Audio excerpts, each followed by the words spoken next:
ਜਿਹੜੇ ਲੋਕ ਡਿਸਿਪਲਿਨ ਚ ਰਹਿੰਦੇ ਨੇ ਉਹ ਜਿੱਤਦੇ ਨੇ, ਜਿਹੜੇ ਸ਼ਾਂਤਮਈ ਰਹਿੰਦੇ ਨੇ ਉਹ ਜਿੱਤਦੇ ਨੇ, ਜਿਹੜੇ ਹਿੰਸਕ ਹੋ ਜਾਂਦੇ ਨੇ ਹੱਥ ਪੈਰ ਚਲਾ ਕੇ ਲਾਠੀ ਗੋਲੀ ਤੇ ਆ ਜਾਂਦੇ ਨੇ ਉਹ ਹਮੇਸ਼ਾ ਹਾਰਦੇ ਨੇ। 1000 ਕਰੋੜ ਰੁਪਏ ਦਾ ਸਾਲਾਨਾ ਖਰਚਾ ਹਵਾਈ ਜਹਾਜ਼ਾਂ ਤੇ ਉੱਡਣ ਦਾ ਸਾਡੇ ਸਿਰ ਪੈਂਦਾ ਸੀ।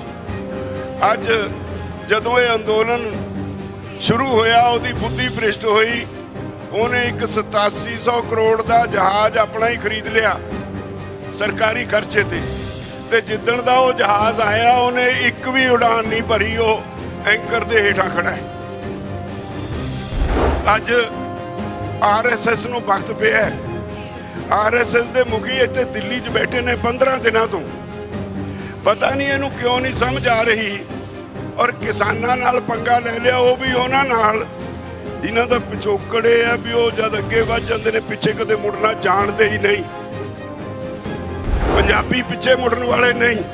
हरियाणा साडा भरा है, साडे वर्गी मिट्टी च पलिया है, साडे नाल रहा हुण तक, ते वो भी साडे वांग उसे तरह डटिया खड़ा है। यूपी दे वीर उधर गाजीपुर बॉर्डर ते बैठे ने। जे सरकार नूं हाले भी समझ नहीं आई तो मैनू लगता है आने वाले समय बहुत छेती या तो मोदी की सरकार का भोग पै जाऊ या फिर किसानों के अंदोलन की जित हो। उन्होंने वोटां की पई है, सानू अपने भविख की पई है, सानू अपने बच्चों की फिक्र पई है, उन्होंने वोटां की फिक्र पई है।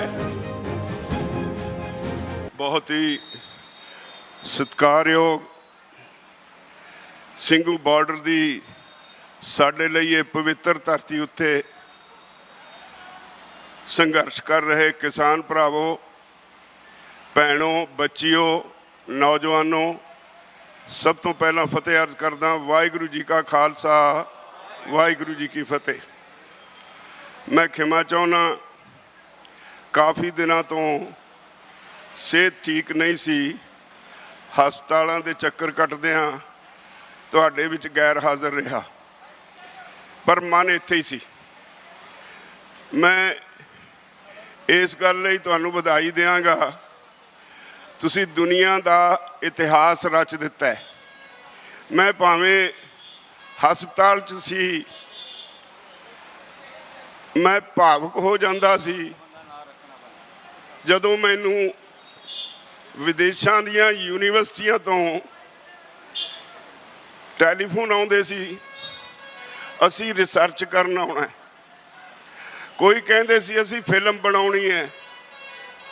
ਇਹ ਐਸਾ ਇਤਿਹਾਸਕ ਅੰਦੋਲਨ ਹੋ ਨਿਬੜਿਆ ਜਿਹਦੀ ਦੁਨੀਆ 'ਚ ਕਿਤੇ ਕੋਈ ਮਿਸਾਲ ਨਹੀਂ।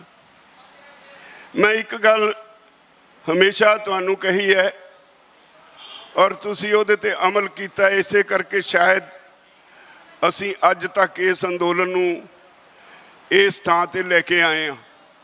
ਮੈਂ ਕਹਿੰਦਾ ਹੁੰਦਾ ਸੀ ਵੀ ਲੋਕੋ ਯਾਦ ਰੱਖਿਓ, ਜਿਹੜੇ ਲੋਕ ਡਿਸਿਪਲਿਨ 'ਚ ਰਹਿੰਦੇ ਨੇ ਉਹ ਜਿੱਤਦੇ ਨੇ, ਜਿਹੜੇ ਸ਼ਾਂਤਮਈ ਰਹਿੰਦੇ ਨੇ ਉਹ ਜਿੱਤਦੇ ਨੇ, ਜਿਹੜੇ ਹਿੰਸਕ ਹੋ ਜਾਂਦੇ ਨੇ ਹੱਥ ਪੈਰ ਚਲਾ ਕੇ ਲਾਠੀ ਗੋਲੀ ਤੇ ਆ ਜਾਂਦੇ ਨੇ ਉਹ ਹਮੇਸ਼ਾ ਹਾਰਦੇ ਨੇ। ਇਸੇ ਲਈ ਤੁਹਾਨੂੰ ਬਾਰ-ਬਾਰ ਕਿਹਾ, ਜੇ ਸ਼ਾਂਤਮਈ ਰਹੋਗੇ ਤੁਸੀਂ ਜਿੱਤੋਗੇ, ਜੇ ਹਿੰਸਕ ਹੋਗੇ ਤਾਂ ਮੋਦੀ ਜਿੱਤੇਗਾ। ਤੁਸੀਂ ਇਸ ਗੱਲ ਨੂੰ ਪੱਲੇ ਬੰਨਿਆ ਤੇ ਅੱਜ ਉਹਦਾ ਨਤੀਜਾ ਸਾਡੇ ਸਾਹਮਣੇ ਹੈ। ਇਹ ਵੱਖਰੀ ਗੱਲ ਹੈ ਵੀ ਮੋਦੀ ਵਰਗਾ ਅੜੀਅਲ ਪ੍ਰਧਾਨ ਮੰਤਰੀ ਅੱਜ ਦੁਨੀਆ 'ਚ ਕਿਸੇ ਨੂੰ ਨਹੀਂ ਮਿਲਿਆ, ਔਰ ਦੁਨੀਆ ਦੇ ਵੱਖ-ਵੱਖ ਦੇਸ਼ਾਂ ਦੇ ਮੁਖੀ ਅੱਜ ਉਹਨੂੰ ਡਿਕਟੇਟਰ ਕਹਿਣ ਲੱਗ ਪਏ ਨੇ, ਹਿਟਲਰ ਨਾਲ ਤੁਲਨਾ ਕਰਨ ਲੱਗ ਪਏ ਨੇ, ਔਰ ਕੋਈ ਦੇਸ਼ ਇਸ ਪ੍ਰਧਾਨ ਮੰਤਰੀ ਨੂੰ ਆਪਣੇ ਦੇਸ਼ ਵਿੱਚ ਬੁਲਾ ਨਹੀਂ ਰਿਹਾ, ਜਦਕਿ ਇਸ ਅੰਦੋਲਨ ਤੋਂ ਪਹਿਲਾਂ ਉਹਦਾ ਇੱਕ ਪੈਰ ਦਿੱਲੀ ਹੁੰਦਾ ਸੀ, ਦੂਜਾ ਪੈਰ ਵਾਸ਼ਿੰਗਟਨ ਹੁੰਦਾ ਸੀ। ਇੱਕ ਵਾਰੀ ਦਿੱਲੀ ਆਉਂਦਾ ਸੀ, ਦੂਜੀ ਵਾਰੀ ਕੈਨੇਡਾ ਦੀ ਰਾਜਧਾਨੀ ਹੁੰਦਾ ਸੀ, ਕਦੇ ਦਿੱਲੀ ਆਉਂਦਾ ਸੀ ਜਾਪਾਨ ਚਲਾ ਜਾਂਦਾ ਸੀ, ਕਦੇ ਦਿੱਲੀ ਆਉਂਦਾ ਸੀ ਚੀਨ ਚਲਾ ਜਾਂਦਾ ਸੀ, ਜਿਹਦਾ 1000 ਕਰੋੜ ਰੁਪਏ ਦਾ ਸਾਲਾਨਾ ਖਰਚਾ ਹਵਾਈ ਜਹਾਜ਼ਾਂ ਤੇ ਉੱਡਣ ਦਾ ਸਾਡੇ ਸਿਰ ਪੈਂਦਾ ਸੀ। ਅੱਜ ਜਦੋਂ ਇਹ ਅੰਦੋਲਨ ਸ਼ੁਰੂ ਹੋਇਆ, ਉਹਦੀ ਬੁੱਧੀ ਭ੍ਰਿਸ਼ਟ ਹੋਈ, ਉਹਨੇ ਇੱਕ 8700 ਕਰੋੜ ਦਾ ਜਹਾਜ਼ ਆਪਣਾ ਹੀ ਖਰੀਦ ਲਿਆ ਸਰਕਾਰੀ ਖਰਚੇ ਤੇ ਜਿੱਦਣ ਦਾ ਉਹ ਜਹਾਜ਼ ਆਇਆ ਉਹਨੇ ਇੱਕ ਵੀ ਉਡਾਨ ਨਹੀਂ ਭਰੀ, ਉਹ ਐਂਕਰ ਦੇ ਹੇਠਾਂ ਖੜਾ ਹੈ। ਇਹ ਤੁਹਾਡੇ ਅੰਦੋਲਨ ਦਾ ਹੈ ਸਿੱਟਾ। ਔਰ ਮੈਂ ਸਮਝਦਾ ਧਾਰਮਿਕ ਗ੍ਰੰਥਾਂ 'ਚ, ਹਿੰਦੂਆਂ ਦੇ ਗ੍ਰੰਥਾਂ 'ਚ ਲਿਖਿਆ ਹੈ, ਵਿਪਰੀਤ ਬੁੱਧੀ ਵਿਨਾਸ਼ ਕਾਲੇ। ਜਦੋਂ ਕਿਸੇ ਦਾ ਵਿਨਾਸ਼ ਹੋਣਾ ਹੁੰਦਾ ਹੈ, ਉਹਦੀ ਬੁੱਧੀ ਭ੍ਰਿਸ਼ਟ ਹੋ ਜਾਂਦੀ ਹੈ। ਇਹ ਸਰਕਾਰ ਦਾ ਵਿਨਾਸ਼ ਹੋਣ ਦਾ ਸਮਾਂ ਹੋ ਗਿਆ, ਨਾਸ਼ ਹੋਣ ਦਾ ਸਮਾਂ ਆ ਗਿਆ। ਤੁਹਾਡੇ ਇਸ ਅੰਦੋਲਨ ਨੇ ਪੰਜਾਬ ਤੋਂ ਚੱਲ ਕੇ ਕੰਨਿਆ ਕੁਮਾਰੀ ਤੱਕ ਪੈੜਾਂ ਪਾ ਦਿੱਤੀਆਂ। ਤੁਸੀਂ ਇੱਥੋਂ ਬੈਠੇ ਕੋਈ ਐਲਾਨ ਕਰਦੇ ਹੋ, ਸਾਰੇ ਦੇਸ਼ ਵਿੱਚ ਲੋਕ ਉਹਦੇ ਤੇ ਪੁੱਗ ਜਾਂਦੇ ਨੇ।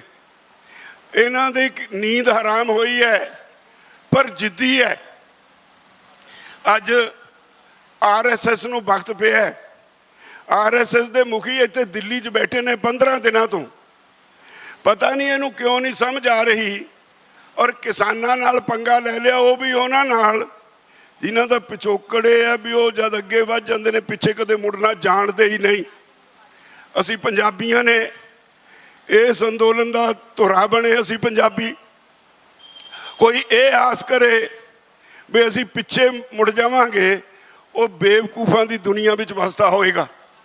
ਪੰਜਾਬੀ ਪਿੱਛੇ ਮੁੜਨ ਵਾਲੇ ਨਹੀਂ। ਹਰਿਆਣਾ ਸਾਡਾ ਭਰਾ ਹੈ, ਸਾਡੇ ਵਰਗੀ ਮਿੱਟੀ 'ਚ ਪਲਿਆ, ਸਾਡੇ ਨਾਲ ਰਿਹਾ ਹੁਣ ਤੱਕ, ਤੇ ਉਹ ਵੀ ਸਾਡੇ ਵਾਂਗ ਉਸੇ ਤਰ੍ਹਾਂ ਡਟਿਆ ਖੜਾ ਹੈ। UP ਦੇ ਵੀਰ ਉਧਰ ਗਾਜ਼ੀਪੁਰ ਬਾਰਡਰ ਤੇ ਬੈਠੇ ਨੇ। ਜੇ ਸਰਕਾਰ ਨੂੰ ਹਾਲੇ ਵੀ ਸਮਝ ਨਹੀਂ ਆਈ ਤਾਂ ਮੈਨੂੰ ਲੱਗਦਾ ਹੈ ਆਉਣ ਵਾਲੇ ਸਮੇਂ 'ਚ ਬਹੁਤ ਛੇਤੀ ਜਾਂ ਤਾਂ ਮੋਦੀ ਦੀ ਸਰਕਾਰ ਦਾ ਭੋਗ ਪੈ ਜਾਊ ਜਾਂ ਫਿਰ ਕਿਸਾਨਾਂ ਦੇ ਅੰਦੋਲਨ ਦੀ ਜਿੱਤ ਹੋਊ। ਵਿੱਚ ਵਿਚਾਲੇ ਕੁਝ ਨਹੀਂ। ਮੋਦੀ ਦੀ ਪਾਰਟੀ ਵਿੱਚ ਇੰਨਾ ਜ਼ਿਆਦਾ ਕਲੇਸ਼ ਹੈ ਇਸ ਅੰਦੋਲਨ ਨੂੰ ਲੈ ਕੇ, ਬਗਾਵਤ ਹੈ ਮੋਦੀ ਦੀ ਪਾਰਟੀ ਵਿੱਚ। ਭਾਰਤੀ ਜਨਤਾ ਪਾਰਟੀ ਦੇ ਵੱਡੇ ਵੱਡੇ ਲੀਡਰ, ਸੀਨੀਅਰ ਆਗੂਆਂ ਦੇ ਗਲੀ ਪਏ ਹੋਏ ਹੈ। RSS ਜਿਹੜੀ ਇਹਦੀ ਮੁੱਖ ਕਰਤਾ ਧਰਤਾ ਹੈ, ਉਹਨਾਂ ਕੋਲ ਜਾ ਰੋਜ਼ ਸ਼ਿਕਾਇਤਾਂ ਕਰਦੇ ਆ ਵੀ ਇਹਨੂੰ ਮੱਤ ਦਿਓ, ਸਾਨੂੰ ਲੋਕ ਪਿੰਡਾਂ 'ਚ ਨਹੀਂ ਵੜਨ ਦੇ ਰਹੇ। ਤੇ ਇਹ ਤੋਂ ਕੀ ਸਾਹਮਣੇ ਆਉਂਦਾ ਹੈ? ਇਹਦਾ ਮਤਲਬ ਇਹ ਹੈ ਜਦੋਂ ਹੁਣ ਉਹਨਾਂ ਦੇ ਘਰ 'ਚ ਕਲੇਸ਼ ਪਿਆ, ਜਾਂ ਤਾਂ ਮੰਨਣਗੇ ਜਾਂ ਭੱਜਣਗੇ, ਅੱਧ ਵਿਚਾਲਾ ਨਹੀਂ ਹੋਣਾ। ਮੈਂ ਬਹੁਤ ਨਹੀਂ ਬੋਲ ਸਕਣਾ। ਮੈਂ ਇੱਕ ਗੱਲ ਜ਼ਰੂਰ ਤੁਹਾਨੂੰ ਅੱਜ ਸਾਂਝੀ ਕਰਨੀ ਹੈ ਤੁਹਾਡੇ ਨਾਲ। ਸਿਹਤ ਹਾਲੇ ਇੰਨੀ ਵਧੀਆ ਨਹੀਂ ਵੀ ਮੈਂ ਕੋਈ ਲੰਬਾ ਭਾਸ਼ਣ ਕਰ ਸਕਾਂ। ਮੈਂ ਸਾਡੇ ਪੰਜਾਬ ਵਿੱਚ ਜਿਹੜੇ ਪੋਲੀਟੀਕਲ ਲੀਡਰ ਨੇ ਉਹਨਾਂ ਨੂੰ ਚੇਤਾਵਨੀ ਦੇਣੀ ਚਾਹੁੰਦਾ। ਅਸੀਂ ਪੰਜਾਬ ਦੇ ਲੋਕ ਇੱਥੇ ਬੈਠੇ ਹਾਂ ਧਰਨੇ ਤੇ ਇੱਕ ਅੰਦੋਲਨ 'ਚ। ਇਸ ਅੰਦੋਲਨ ਨੇ ਉਹਨਾਂ ਨੂੰ ਅਕਲ ਲਾਉਣੀ ਚਾਹੀਦੀ ਹੈ। ਲੋਕਾਂ ਨੂੰ ਸਭ ਕੁਝ ਸਮਝਾ ਦਿੱਤਾ। ਇਸ ਅੰਦੋਲਨ ਨੇ ਪੋਲੀਟੀਕਲ ਲੋਕ ਕੀ ਕਰਦੇ ਨੇ, ਕਿਉਂ ਕਰਦੇ ਨੇ, ਇਹ ਸਾਰਾ ਕੁਝ ਸਮਝਾ ਦਿੱਤਾ। ਅੱਜ ਬਦਕਿਸਮਤੀ ਹੈ ਦੇਸ਼ ਦੀ, ਰਾਜਨੀਤੀ 'ਚ ਉਹ ਲੋਕ ਆ ਰਹੇ ਨੇ ਜਿਹੜੇ ਇਹਦੇ 'ਚ ਇਨਵੈਸਟਮੈਂਟ ਕਰਕੇ ਮੁੜ ਕੇ ਪੈਸੇ ਕਮਾਉਣੇ ਚਾਹੁੰਦੇ ਨੇ। ਸਾਨੂੰ ਸਭ ਪਤਾ ਹੈ। ਯਾਦ ਰੱਖੋ, ਮੈਂ ਤੁਹਾਨੂੰ ਚੇਤਾਵਨੀ ਦਿੰਦਾ, ਆਹ ਅੰਦੋਲਨ ਸਮਾਪਤ ਹੋਇਆ, ਜਿਹੜੀਆਂ ਤੁਸੀਂ ਵੱਡੀਆਂ ਵੱਡੀਆਂ ਜਾਇਦਾਦਾਂ ਬਣਾਈਆਂ ਨਾ, ਅਸੀਂ ਸਾਰੀਆਂ, ਹੋਰ ਤਾਂ ਕੋਈ ਤੁਹਾਡਾ ਭਾਈਵਾਲ ਨੰਗਾ ਕਰੇ ਨਾ ਕਰੇ, ਅਸੀਂ ਆ ਕੇ ਤੁਹਾਨੂੰ ਨੰਗੇ ਕਰਾਂਗੇ। ਤੁਹਾਨੂੰ ਇਹ ਐਵੇਂ ਨਹੀਂ ਅਸੀਂ ਜਾਣ ਦਿੰਦੇ। ਪੰਜਾਬ ਨੂੰ ਲੁੱਟਣ ਲੱਗੇ ਹੋ ਪਿਛਲੇ 40-45 ਸਾਲਾਂ ਤੋਂ। ਜਿਹੜੀ ਪਹਿਲੀ ਪੀੜ੍ਹੀ ਸੀ ਉਹਨੇ ਕੁਝ ਕੀਤਾ ਤੇ ਦੂਜੀ ਪੀੜ੍ਹੀ ਨੇ ਤੇ ਆ ਕੇ ਬੇੜਾ ਗਰਕ ਕਰ ਦਿੱਤਾ। ਤੇ ਅੱਜ ਤਾਂ ਤੁਹਾਡਾ ਧਰਮੀ ਪੈਸਾ ਹੋ ਗਿਆ। ਸਾਡੇ ਇੱਥੋਂ ਇੱਕ ਫੈਸਲਾ ਹੋ ਗਿਆ ਸੀ ਭਾਈ ਅਸੀਂ ਸਾਰਿਆਂ ਦਾ ਵਿਰੋਧ ਕਰਾਂਗੇ। ਉਹਦੇ ਤੇ ਮੈਂ ਤਾਂ ਉਸ ਫੈਸਲੇ ਦੇ ਵਿੱਚ ਮੈਂ ਤਾਂ ਹਸਪਤਾਲ ਸੀ, ਪਰ ਕੁਝ ਲੋਕਾਂ ਨੇ ਫੇਰ ਕਿਹਾ ਵੀ ਇਹਦੇ ਨਾਲ ਉਲਝ ਜਾਏਗੀ ਤਾਂ ਨਹੀਂ ਉਹਨੂੰ ਰਿਵਿਊ ਕੀਤਾ ਔਰ ਇਹ ਫੈਸਲਾ ਕੀਤਾ ਹੈ ਭਈ ਅਸੀਂ ਭਾਜਪਾ ਦਾ ਉਸੇ ਤਰ੍ਹਾਂ ਵਿਰੋਧ ਕਰਾਂਗੇ ਜਿੱਦਾਂ ਅਸੀਂ ਕਰਦੇ ਸੀ। ਪਰ ਇਹ ਵੀ ਉਹ ਯਾਦ ਰੱਖਣ, ਉਹ ਆਪਣੀ ਸ਼ਰਮ, ਥੋੜਾ ਬਹੁਤਾ ਸ਼ਰਮ ਹਿਆ ਕਰਨ। ਉਹਨਾਂ ਨੂੰ ਵੋਟਾਂ ਦੀ ਪਈ ਹੈ, ਸਾਨੂੰ ਆਪਣੇ ਭਵਿੱਖ ਦੀ ਪਈ ਹੈ, ਸਾਨੂੰ ਆਪਣੇ ਬੱਚਿਆਂ ਦੀ ਫਿਕਰ ਪਈ ਹੈ, ਉਹਨਾਂ ਨੂੰ ਵੋਟਾਂ ਦੀ ਫਿਕਰ ਪਈ ਹੈ। ਮੈਂ ਸਮਝਦਾ ਇਸ ਗੱਲ ਨੂੰ ਅੱਜ ਪੰਜਾਬ ਦਾ ਬੱਚਾ ਸਮਝ ਗਿਆ, ਸਿਵਾਏ ਰਾਜਨੀਤਿਕ ਪਾਰਟੀਆਂ ਦੇ। ਜੇ ਉਹ ਆਪਣੇ ਆਪ ਜਾਣਗੇ ਫੇਰ ਵੀ ਇਹੋ ਜਿਹੀ ਉਹਨਾਂ ਦੀ ਦੁੱਖ ਦੀ ਰਗ ਤੇ ਹੱਥ ਰੱਖਣਗੇ, ਲੋਕਾਂ ਨੇ ਬਰਦਾਸ਼ਤ ਨਹੀਂ ਕਰਨਾ। ਉਹਨਾਂ ਨੂੰ ਕੁਝ ਸ਼ਰਮ ਹੈ ਹੋਣੀ ਚਾਹੀਦੀ ਹੈ। ਇਖਲਾਕ ਕੋਈ ਚੀਜ਼ ਹੁੰਦਾ ਹੈ। ਜਦੋਂ ਆਪਣੇ ਲੋਕ ਘਰ ਘਰ ਦਾ ਬੱਚਾ ਇਸ ਅੰਦੋਲਨ ਵਿੱਚ ਮਾਨਸਿਕ ਤੌਰ ਤੇ ਜੁੜਿਆ ਹੋਇਆ ਹੈ, ਹਰੇਕ ਦੇ ਘਰ ਦੇ ਚੁੱਲ੍ਹੇ ਤੇ ਗੱਲਾਂ ਹੁੰਦੀਆਂ ਨੇ। ਪੰਜਾਬ ਹਰਿਆਣੇ 'ਚ ਤਾਂ ਖਾਸ ਤੌਰ ਤੇ ਘਰ ਘਰ ਇਹ ਗੱਲਾਂ ਹੁੰਦੀਆਂ ਨੇ ਇਸ ਅੰਦੋਲਨ ਦੀਆਂ, ਤੇ ਤੁਹਾਨੂੰ ਵੋਟਾਂ ਦੀ ਪਈ ਹੈ, ਕੁਰਸੀਆਂ ਦੀ ਪਈ ਹੈ। ਇਦੋਂ ਮਾੜੀ ਨਿੰਦਣਯੋਗ ਹੋਰ ਕੋਈ ਗੱਲ ਹੋ ਨਹੀਂ ਸਕਦੀ, ਤੇ ਅਸੀਂ ਇਹ ਕਦੀ ਬਰਦਾਸ਼ਤ ਨਹੀਂ ਕਰਾਂਗੇ। ਸਾਨੂੰ ਮਜਬੂਰ ਨਾ ਕਰੋ, ਅਸੀਂ ਹੋਰ ਸਖਤ ਸਟੈਪ ਲਈਏ। ਆਪਣੇ ਆਪ ਪਾਰਟੀ ਪੱਧਰ ਤੇ ਫੈਸਲਾ ਕਰੋ ਭਈ ਜਦੋਂ ਤੱਕ ਕਿਸਾਨ ਅੰਦੋਲਨ ਸਮਾਪਤ ਨਹੀਂ ਹੁੰਦਾ ਉਦੋਂ ਤੁਸੀਂ ਵੋਟਾਂ ਦੀ ਕਹਾਣੀ ਪਾਉਣ ਵਾਸਤੇ ਪਿੰਡਾਂ 'ਚ ਨਹੀਂ ਜਾਓਗੇ, ਤੇ ਜਿਹੜਾ ਜਾਊਗਾ ਫਿਰ ਫੇਸ ਕਰੂਗਾ। ਤੋ ਇਸ ਲਈ ਮੈਂ ਤੁਹਾਨੂੰ ਸਾਰਿਆਂ ਨੂੰ ਬੇਨਤੀ ਕਰਨੀ ਹੈ, ਅਖੀਰ 'ਚ ਬਹੁਤ ਸਾਰੀਆਂ ਗੱਲਾਂ ਕਰਨ ਨੂੰ ਦਿਲ ਤਾਂ ਕਰਦਾ ਹੈ, ਪਰ ਮੁਸ਼ਕਿਲ ਸਿਹਤ ਦੀ ਹੈ, ਸਾਹ ਚੜ੍ਹਦਾ। ਹਾਲੇ ਵੀ ਡਾਕਟਰਾਂ ਨੇ ਕਿਹਾ ਵੀ ਬਲੌਕੇਡ ਹੈ, ਹੌਲੀ ਹੌਲੀ ਦੂਰ ਹੋਊ। ਤੋ ਪਹਿਲਾਂ ਬਾਈਪਾਸ ਹੋ ਚੁੱਕੀ ਹੈ, ਇਸ ਕਰਕੇ ਛੇਤੀ ਉਹ ਬਾਈਪਾਸ ਕਰਨ ਨੂੰ ਤਿਆਰ ਨਹੀਂ। ਤੋ ਮੈਂ ਵੀ ਅੰਦੋਲਨ ਤੋਂ ਬਹੁਤ ਦੇਰ ਦੂਰ ਨਹੀਂ ਸੀ ਰਹਿ ਸਕਦਾ, ਇਸ ਲਈ ਤੁਹਾਡੇ ਵਿੱਚ ਆ ਗਿਆ। ਹਾਜ਼ਰ ਇੱਥੇ ਹੀ ਰਹਾਂਗਾ ਜਦੋਂ ਤੱਕ ਇਹ ਅੰਦੋਲਨ ਚੱਲੇਗਾ। ਮੈਂ ਤੁਹਾਨੂੰ ਇਹ ਬੇਨਤੀ ਕਰਨੀ ਹੈ, ਝੋਨਾ ਲਾਉਣ ਦਾ ਸਮਾਂ ਵੀ ਖਤਮ ਹੋਣ ਵਾਲਾ ਹੈ। ਇਹ ਠੀਕ ਹੈ, ਅਸੀਂ ਆਪਣੀਆਂ ਫਸਲਾਂ ਵੀ ਉਹਨਾਂ ਦੀ ਸਾਂਭ ਸੰਭਾਲ ਵੀ ਕਰਨੀ ਹੁੰਦੀ ਹੈ, ਘਰੇਲੂ ਕੰਮ ਵੀ ਹੁੰਦੇ ਨੇ। ਅਸੀਂ ਇਸ ਦੇਸ਼ ਦੇ ਵਾਸੀ ਹਾਂ, ਅਸੀਂ ਕੋਈ ਪੋਲੀਟੀਸ਼ੀਅਨ ਨਹੀਂ।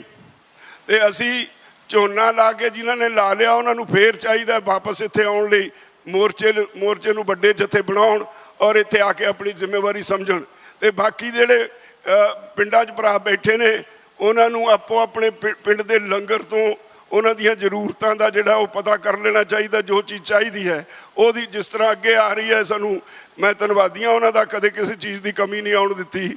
ਤੇ ਮੈਨੂੰ ਉਮੀਦ ਹੈ ਵੀ ਹੁਣ ਵੀ ਆਉਣ ਨਹੀਂ ਦੇਣਗੇ। ਤੇ ਮੈਂ ਉਮੀਦ ਕਰਦਾ ਤੁਸੀਂ ਸਾਰੇ ਇਸੇ ਤਰ੍ਹਾਂ ਡਟੇ ਰਹੋਗੇ। ਮੈਨੂੰ ਕੋਈ ਮੇਰੀ ਖਬਰ ਨੂੰ ਆਇਆ ਪੁੱਛਦਾ ਹੈ, ਮੈਂ ਉਹਨੂੰ ਕਿਹਾ ਜਿਹੜੇ ਉੱਤੇ ਬੈਠੇ ਨੇ ਨਾ ਹੁਣ, ਉਹ ਤਾਂ ਕਹਿੰਦੇ ਮਰ ਜਾਵਾਂਗੇ ਜਾਂ ਤਾਂ ਜਿੱਤ ਕੇ ਵਾਪਸ ਜਾਵਾਂਗੇ, ਨਹੀਂ ਲਾਸ਼ ਵਾਪਸ ਜਾਊ। ਇਹੋ ਜਿਹੇ ਲੋਕਾਂ ਨੂੰ ਤੁਸੀਂ ਕਿਵੇਂ ਹਰਾ ਦਿਓਗੇ? ਇਹੋ ਜਿਹੇ ਲੋਕ ਕਦੇ ਹਾਰ ਨਹੀਂ ਸਕਦੇ।